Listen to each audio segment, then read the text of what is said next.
Good morning student. I am your biology teacher Nawab Shahid. And हमने पहले lecture में आपके हेरिडिटी एंड इवोल्यूशन में यह समझ लिया था कि हेरिडिटी क्या होता है, इवोल्यूशन क्या होता है, डोमिनेंट कैरेक्टरिस्टिक्स क्या होते हैं एंड रेसेसिव कैरेक्टरिस्टिक्स क्या होते हैं। ये हम लोगों ने पढ़ लिया है बच्चे, ठीक है। जो भी इसमें प्रॉब्लम तो आप पूछ सकते हो। अब देखो, तो कुछ क्वेश्चंस थे, पहले हम लोग उसको सॉल्व करते हैं फिर आगे बढ़ते हैं। पहला आपका क्वेश्चन था कि if a trait exists in 10% of a population of an asexually reproducing species, and the trait B exists 60% of the same population, with trait is likely to have arisen earlier। तो यह question कर रहा है कि एक कोई species है, ठीक है, और वह एसेक्सुअली रिप्रोडक्शन कर रहा है। एक ऑर्गेनिज्म का स्पीसीज है, वो एसेक्सुअली रिप्रोडक्शन कर रहा है।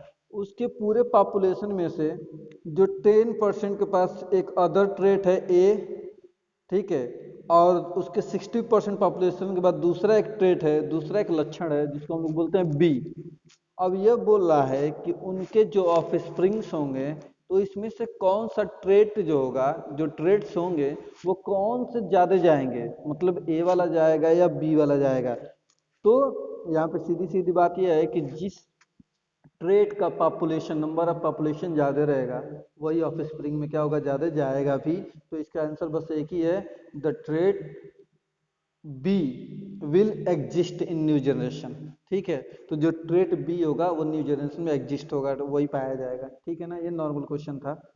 दूसरा क्वेश्चन है, how does the creation of variation in species promote survival. ये बोल रहा है कि किसी स्पीसीज में जब वेरिएशंस आते हैं तो वो कैसे सर्वाइवल को प्रमोट करता है, मतलब उसके जीने के जो चांसेस होते हैं उनको कैसे बढ़ा देता है। तो इसका आंसर बस बच्चे यह है कि जो वेरिएशंस होते हैं वो क्या करते हैं कि किसी भी ऑर्गेनिज्म में वो एबिलिटी देते हैं जिसके वजह से वह एडॉप्ट कर पाते हैं न्यू टाइप के इन्वायरमेंट को। जो वेरिएशंस होते हैं बच्चे, वो न्यू एनवायरनमेंट को एडॉप्ट करने के लिए रिस्पॉन्सिबल होते हैं, और जिसके वजह से अगर वो न्यू नॉर्मली इन्वायरनमेंट को एडॉप्ट कर लिए, जिसकी वजह से उनके सर्वाइवल के चांसेस क्या हो जाते हैं बच्चे, बढ़ जाते हैं। यहाँ तक तो था, आगे चलते हैं। अब देखो अब आगे चलते हैं हम लोग हेरिडिटी। हेरिडिटी मैंने वैसे आपको बता दिया था क्या होता है, लेकिन फिर से हम लोग देख लेते हैं एक बार। The most obvious outcome of the reproductive process still remains the generation of individuals of similar design। हम ये देखते हैं कि जिस भी ऑर्गेनिज्म के जो ऑफस्प्रिंग्स होते हैं उनके जो बॉडी डिजाइन होती है वो अपने पेरेंट्स की तरह ही होती है। ठीक है, the rules of heredity determine the process by which traits and characteristics are reliable and inherited. ठीक है, let us take a closer look at these rules. तो अब सीधे सीधे ये समझ लो, heredity the transfer of information या the transfer of genetic information from parents to the offspring is known as heredity. सीधी बात, ठीक है बच्चे। तो आप इनहेरिटेड ट्रेट्स होते क्या है, मतलब इनहेरिटेड ट्रेट मतलब ये होता है ऐसे ट्रेट, ऐसे लक्षण जो हमारे पेरेंट्स से हमारे में आते हैं, तो वो होते क्या है। ठीक है, अब देखो, इसको हम लोग बोल सकते हैं आनुवंशिक लक्षण। ठीक है ना, आनुवंशिक जो लक्षण होते हैं वो कैसे आते हैं हमारे में। तो देखो बच्चे, what exactly do we mean by the similarities and differences. तो जो ऑफस्प्रिंग्स बनते हैं, मतलब जो जनरेशन आती है उसमें ज़्यादातर सिमिलरिटीज रहती है, लेकिन कुछ डिफरेंसेस भी होते हैं। इसका मतलब क्या है, ये देखो, we know that a child bears all the basic features of a human being। हम ये जानते हैं कि जो छोटा बच्चा होता है, जो न्यू बॉर्न बेबी होता है, वो एकदम सेम ह्यूमन की तरह ही सभी फैसिलिटीज उसके पास होती है। दो आँख, दो कान, एक नाक, एक मुंह, ऐसे करके मतलब एकदम सेम वो ह्यूमन की तरह ही होता है। However, it does not look exactly like its parents। लेकिन फिर भी वो एकदम सेम अपने पेरेंट्स की तरह नहीं दिखता है। मैं आपको बता चुका हूँ, एसेक्सुअल रिप्रोडक्शन में जो बच्चे आते हैं उनको क्लोन बोलते हैं, कि उनको उनमें जो है सिमिलरिटी ज़्यादा रहती है। ठीक है, जबकि सेक्सुअली रिप्रोडक्शन में डिफरेंसेस ज़्यादा आते हैं, वेरिएशंस जाते आते हैं। तो क्लोन कभी कभी आता है क्लोन्स, तो क्लोन्स ए सेक्सुअली रिप्रोडक्टेड जो ऑफस्प्रिंग्स होते हैं उन्हें हम क्लोन कहते हैं। ठीक है, अब देखो, तो अपने सेम पेरेंट्स की तरह नहीं होते हैं। And human population show a great deal of variation, लेकिन ह्यूमंस में हम देखते हैं बहुत ज़्यादा वेरिएशंस होते हैं। हमारे मम्मी पापा नॉर्मली गोरे हैं तो हमारा कलर अलग हो जाता है, हमारे मम्मी पापा अगर टॉल हैं तो मे बी बच्चा क्या हो सकता है, ड्वार्फ भी हो सकता है। मम्मी पापा ड्वार्फ हैं तो बच्चा टॉल भी हो सकता है। तो ऐसे करके मम्मी पापा हेल्दी हैं, बच्चा वीक भी हो सकता है, या मम्मी पापा वीक हैं, बच्चा हेल्दी भी हो सकता है। तो ये वेरिएशंस आते हैं, सेम सेम कॉपी नहीं होता है। एक्टिविटी 9.1 देखो बच्चे, 9.1 ये कह रहा है कि observe the year of all the student in the class, prepare a list of the student having a free or attached earlobes and calculate the percentage of the student having each. Find out about the earlobes of the present of each student in the class.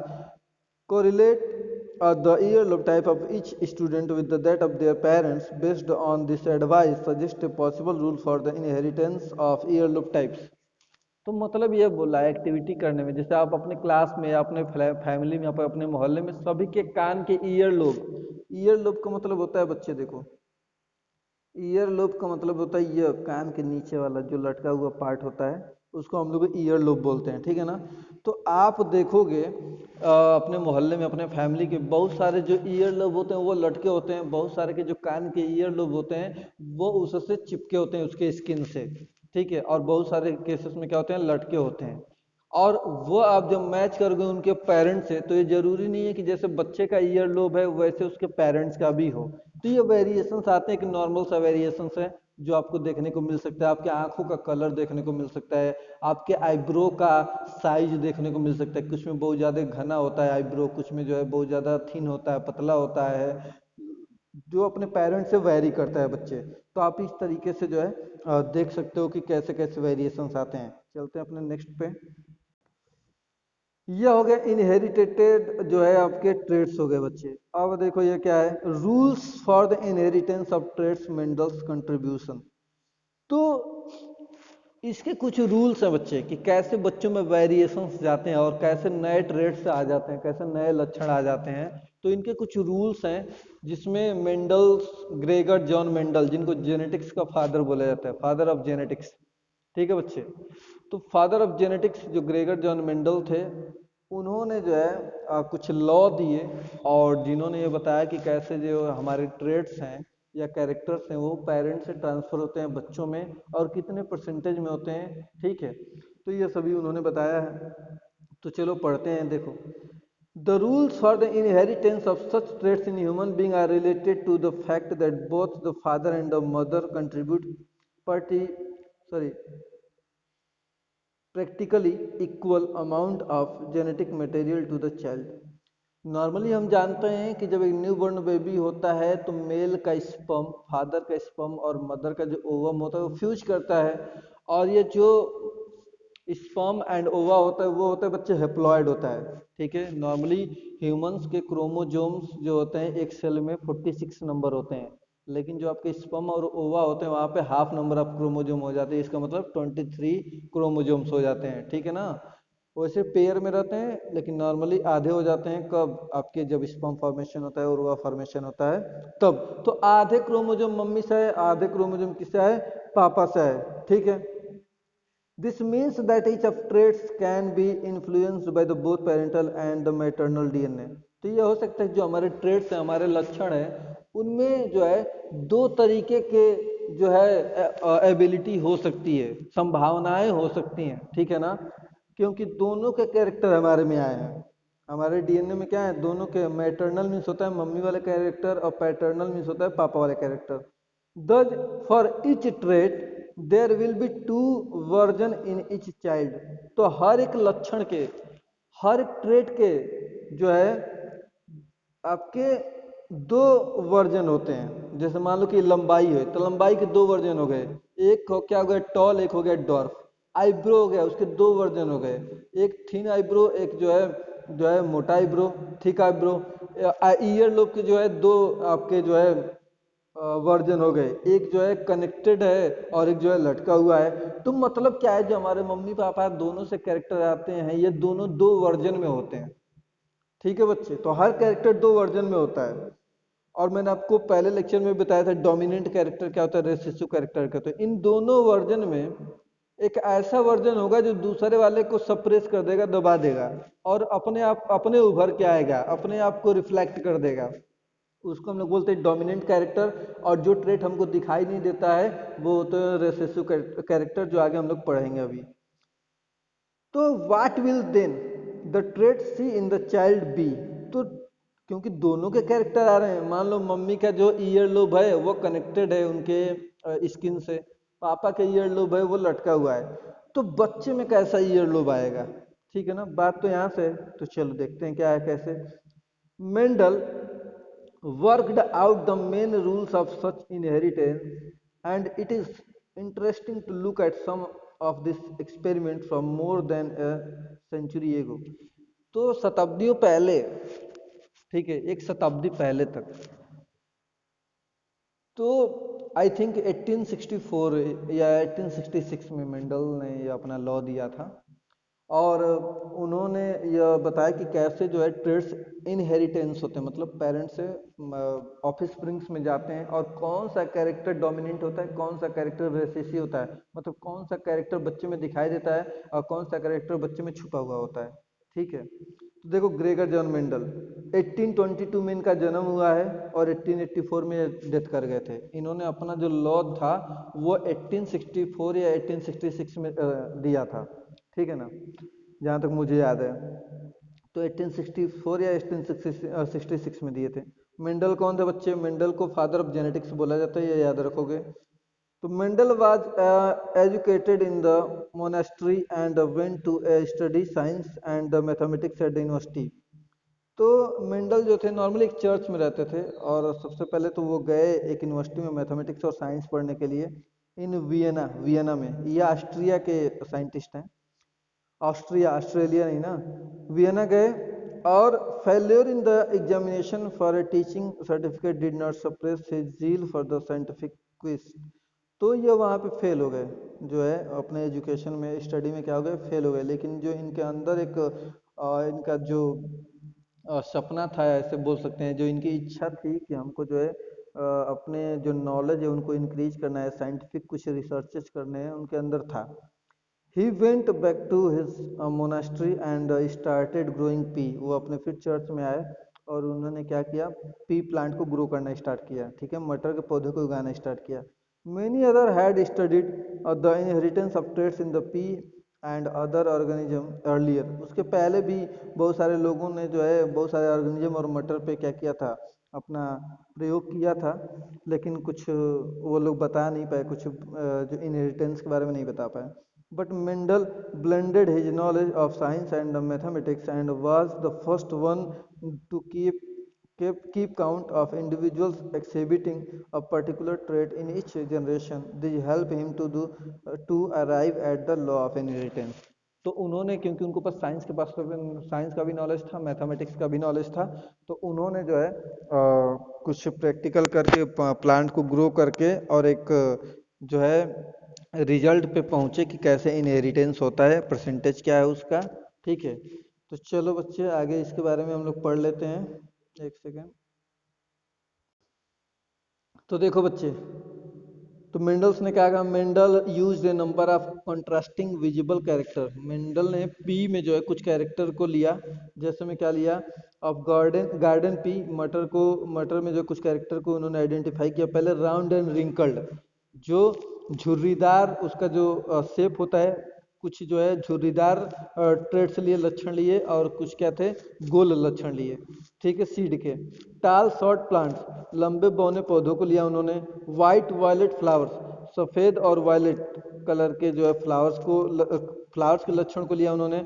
And so on, उनको जो बो दिया। He took pea plants with the different characteristics, a tall plant and a short plant. तो उन्होंने जो है कुछ short plant भी लिया, कुछ क्या किया, टाल प्लांट भी लिया था बोने के लिए, बुआई के लिए। Produced progeny by the crossing them, और उनका क्या किया, क्रॉसिंग करा दिया। क्रॉसिंग क्या होता है बच्चे, मैंने आपको बताया था पॉलिनेशन क्या होता है। पॉलिनेशन में हम लोगों ने पढ़ा था सेल्फ पॉलिनेशन और क्रॉस पॉलिनेशन। ठीक है बच्चे, तो यहाँ पे उन्होंने क्रॉस पॉलिनेशन कराया, ठीक है ना। क्रॉस पॉलिनेशन जब कराया, क्रॉसिंग, यहाँ पे क्रॉसिंग दे मतलब क्रॉस पॉलिनेशन कराया। And calculate the percentage of tall and short form. तो उन्होंने क्या किया, टॉल और डॉर्फ, जो टॉल थे प्लांट और जो शॉर्ट प्लांट थे, उनके बीच में क्या करा दिए, क्रॉस पॉलिनेशन करा दिए। और फिर जो उनसे सीड बने और उनसे जो पौधा हुआ, उनके में यह देखिए कि कौन कितने शॉर्ट हैं और कितने क्या हैं, टॉल हैं। मान लो कि अगर एक पौधा बोए टॉल और एक पौधा बो दिए शॉर्ट, और दोनों का क्या, यह क्रॉस हो गया, ठीक है ना, क्रॉस पॉलिनेशन हुआ। तो इसका एंथर उसके स्टिग्मा पे, उसका एंथर इसके स्टिग्मा पे, फर्स्ट वाले का सेकंड पे, सेकंड वाले का फर्स्ट पे, ऐसे करके जब उन्होंने क्रॉसिंग कराया तो जो उनसे सीड बने, फिर उनको शो किया। और तब उन्होंने देखा कि जो अब यह सीड बने हैं यह टॉल हैं कि शॉर्ट हैं। इसको देख लेते हैं बच्चे। तो ये देखो, in the first place where were no halfway characteristic in this first generation और a full progeny, no medium height plant, all plants were tall. This means that the only one of the parental traits was seen, not some mixture of the two. So that the next questions was, were the tall plants in the F1 generation exactly the same as the tall plants of the parental generation? Mendelian experiment test this by getting both the parental plant and the F1 tall plant to reproduce by self pollination.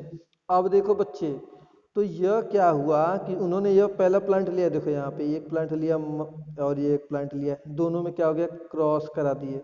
जब cross कराया तो उनको ये 4 plant मिले, और ये चारों क्या थे, टॉल थे। सभी क्या थे, टॉल थे। किसके तरह, अपने पेरेंट की तरह टॉल था ये बच्चे। जब टॉल सभी थे, इसका मतलब जो टॉल वाला कैरेक्टर है वो क्या है, इसमें डोमिनेंट कर गया है, डोमिनेंट कर गया। और जो शॉर्ट वाला कैरेक्टर है वो रिसेसिव है, मतलब वो छुपा हुआ है, अभी वो अभी बाहर उभर के आया नहीं, ठीक है।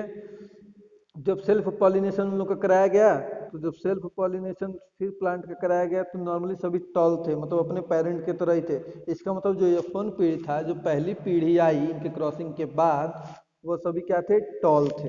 इसका मतलब जो कैरेक्टर था टॉल वाला वो डोमिनेंट हो गया, प्रभावी हो गया, उसको बोलते हैं प्रभावी। डोमिनेंट को बोलते हैं प्रभावी। All tall, however, the second generation F2 progeny of the F1 tall plant are not all tall. Instead, one quarter of them are short. This indicates that both the tallness and the shortness traits were inherited in the F1 plant, but only the tallness trait was expressed. तो समझने वाली बात यह है कि फिर यहाँ पे देखो दोनों टाल प्लांट का, यहाँ पे देखो दो टाल प्लांट का, ये दो टाल प्लांट का उन्होंने फिर से क्रॉस कराया। जो ये फन में मिले थे इसमें से दो का कराया, तो उनको जो फिर से 4 प्लांट मिले उसमें से 3 तो क्या थे, टाल थे, लेकिन एक क्या हो गया, शॉर्ट हो गया। इसका मतलब जो शॉर्ट वाला कैरेक्टर था वो पहले दबा हुआ तो अप्रभावी था, लेकिन जो F2 जनरेशन आया, दूसरा जनरेशन आया गया, अगला जनरेशन आया, उसमें क्या हो गया, डोमिनेंट हो गया, एक प्रभावी हो गया, ठीक है। तो मतलब 1/3 तो क्या हो गए, टॉल हो गए, और 1/4 जो चौथा हिस्सा था वो क्या हो गया, शॉर्ट फॉर्म में हो गया बच्चे। इसका मतलब क्या कि दोनों कैरेक्टर ही ट्रांसफर हुए थे F1 पीढ़ी में, लेकिन ये F1 पीढ़ी में यहाँ में क्या हुआ कि जो लॉन्ग वाला कैरेक्टर था वो प्रभावी हो गया और शॉर्ट वाला था वो अप्रभावी रह गया। लेकिन जब इनका फिर इनको शो किया गया, फिर इनको बोया गया, तो जो इनसे आया, जो इनसे बने प्लांट, उसमें जो शॉर्ट वाला फॉर्म था, शॉर्ट वाला कैरेक्टर था, वो आके प्रभावी हो गया कुछ ना कुछ। तो यहाँ पे देखो एक कैरेक्टर प्रभावी हो गया है, ठीक है। तो जो प्रभावी होता है उसको डोमिनेंट बोलते हैं, जो छिप जाता है उसको रिसेसिव बोलते हैं कैरेक्टर। आई होप आपको समझ में आएगा, जो ना समझ में आए प्लीज पूछा करो, ठीक है। अब देखो बच्चे, this led Mendel to propose that the two copies of factor, ठीक है, नाउ कॉल्ड जीन्स। तो उनको मेंडल ने, जो जीन्स होते हैं ये कैरेक्टर्स को के लिए कौन रिस्पॉन्सिबल होता है, बोलते हैं जीन्स। डीएनए के जो जीन्स होते हैं वो रिस्पॉन्सिबल होते हैं कैरेक्टर को ट्रांसफर करने में, लेकिन उस समय मेंडल को कैरेक्टर जीन्स के बारे में नहीं मालूम था। वो बस इसको फैक्टर बोलते थे, उनको जीन का मतलब नहीं मालूम था, वो इसको फैक्टर बोलते थे। ये क्वेश्चन आ सकता है कि मेंडल जो है जीन को क्या बोलते थे, तो वो फैक्टर बोलते थे। ठीक है, अब देखो कंट्रोलिंग ट्रेट्स, तो ये जीन ही क्या करते हैं, जो लक्षण होते हैं उनको कंट्रोल करते हैं। ठीक है, जैसे हम लोग ऊपर पढ़ चुके हैं। Are present in the sexually reproducing different depending on the percentage, a pattern of inheritance can be worked out with this assumption shown in figure। तो इस प्रैक्टिकल से हम जो है एक इनहेरिटेंस का लॉ दे सकते हैं कि अगर F1 पीढ़ी है तो उसमें टॉलनेस क्या हो जाएगा, प्रभावी हो जाएगा। ये F2 पीढ़ी है तो उसमें जो शॉर्टनेस था वो कहीं ना कहीं एक दो प्लांट में प्रभावी हो सकता है। ठीक है बच्चे, चलो आगे चलते हैं। यहाँ पे देखो, इन दिस एक्सप्लेनेशन बोथ जो लॉन्ग प्लांट टी टी दोनों कैरेक्टर थे and capital T small T या टाल प्लांट, तो या तो दोनों टी आ जाए, मतलब ये लंबे टी और मतलब दोनों लंबे टी टी मिल गए तो लंबे ही होंगे। लेकिन अगर यहाँ पे एक लंबा था और यहाँ पे एक छोटा था, ये दोनों मिल जाए कैपिटल टी और स्मॉल टी, कैपिटल टी मतलब टॉल, स्मॉल टी मतलब शॉर्ट, ये दोनों भी एक साथ मिलेंगे तब भी जो कैपिटल टी होगा वो क्या हो जाएगा बच्चे, प्रभावी रहेगा, डोमिनेंट रहेगा, मतलब वो भी प्लांट क्या हो जाएगा, टॉल ही रहेगा। ठीक है, while only it is a short plant, in other words a single copy of T is enough to make the plant tall। इसका मतलब यह है कि अगर एक जीन मतलब टालनेस का कैपिटल टी भी ट्रांसफर हो गया न्यू जनरेशन में, तो वहां पे जो प्लांट होगा वो टॉल ही रहेगा बच्चे। ठीक है, अब यहाँ पे देखो T R the called dominant trait, इसलिए जो प्रभावी होगा उसको डोमिनेंट ट्रेट बोलते हैं। Well the those that behave like T R called recessive trait, और जो स्मॉल टी था वो फर्स्ट जनरेशन में तो प्रभावी नहीं हुआ, इसलिए इसको रेसेसिव जीन बोलते हैं बच्चे। Work out which trait would be consider dominant and which can recessive, तो चलिए हम लोग ये पढ़ते हैं कि कौन सा इसमें डोमिनेंट है और कौन सा रेसेसिव है। तो जो टॉल है वो रेसेसिव कैरेक्टर है, जो शॉर्ट है वो क्या है आपका, तो सॉरी जो टॉल है वो डोमिनेंट कैरेक्टर है, और जो टॉल शॉर्ट है वो क्या है आपका रिसेसिव कैरेक्टर है। अब यहाँ पे आप देखो, मैं आपको दिखा रहा हूँ, पहले जो हमने टाल प्लांट लिया था, एक टाल लिया था, उसके देखो जीन्स को टी से दिखाया गया, कैपिटल टी से दिखाया गया है यहाँ पे, और इसको जो शॉर्ट वाला था वो उसको स्मॉल टी से दिखाया गया, इनको क्रॉस कराया गया, तो कैपिटल टी स्मॉल टी से क्रॉस किया, एक बना, ये टॉल हो गया, कैपिटल टी स्मॉल टी फिर टॉल हो गया, कैपिटल टी स्मॉल टी फिर टॉल हो गया, और कैपिटल टी स्मॉल टी फिर टॉल हो गया। मतलब इस सभी के जो जीन्स थे वो एक कैपिटल था और एक स्मॉल था, इसलिए सभी टॉल हो गए। लेकिन यहाँ पे जब ये जो F1 पीढ़ी में मिले capital T small T, capital T small T, इनको क्रॉस किया गया, तो यह क्या हुआ कि कैपिटल टी, ये तो दो कैपिटल टी आ गए तो यहाँ पे ये लंबा हो गया, एक कैपिटल टी एक स्मॉल टी आया ये भी एक लंबा हो गया, एक कैपिटल टी एक स्मॉल टी ये भी लंबा हो गया। लेकिन दोनों जब स्मॉल टी आ जा रहे हैं तो ये क्या हो जा रहा है, शॉर्ट हो जा रहा है बच्चे। तो F1 पीढ़ी में डोमिनेंट कैरेक्टर टॉलनेस है, F2 पीढ़ी में जो शॉर्टनेस वाला है वो भी कहीं ना कहीं क्या हो जा रहा है, डोमिनेंट हो जा रहा है। नीचे वाला पोर्शन पढ़ते हैं बच्चे, देखो What happens when the pea plant showing two different। तो चलो आज अभी तक यहीं तक रहने देते हैं बच्चे, क्योंकि बहुत लंबा वीडियो हो गया है, आप लोग इसको पढ़ लो। डोमिनेंट ट्रेट क्या होते हैं, रिसेसिव ट्रेट क्या होता है, F1 पीढ़ी क्या होती है, F2 पीढ़ी क्या होती है बच्चे। ठीक है, पॉलिनेशन क्या होता है, सेल्फ पॉलिनेशन क्या होता है, क्रॉस पॉलिनेशन क्या होता है, मेंडल कौन थे, उन्होंने किस प्लांट पे जो अपना जो प्रयोग किया, ये सभी चीज़ें आपको पढ़ना पड़ेगा। हेरिडिटी क्या होती है, इवोल्यूशन क्या होता है, कैसे ट्रेट ट्रांसफ़र होते हैं, ठीक है ना, ये सभी। तो जो भी आपको कन्फ्यूजन हो मुझसे पूछो।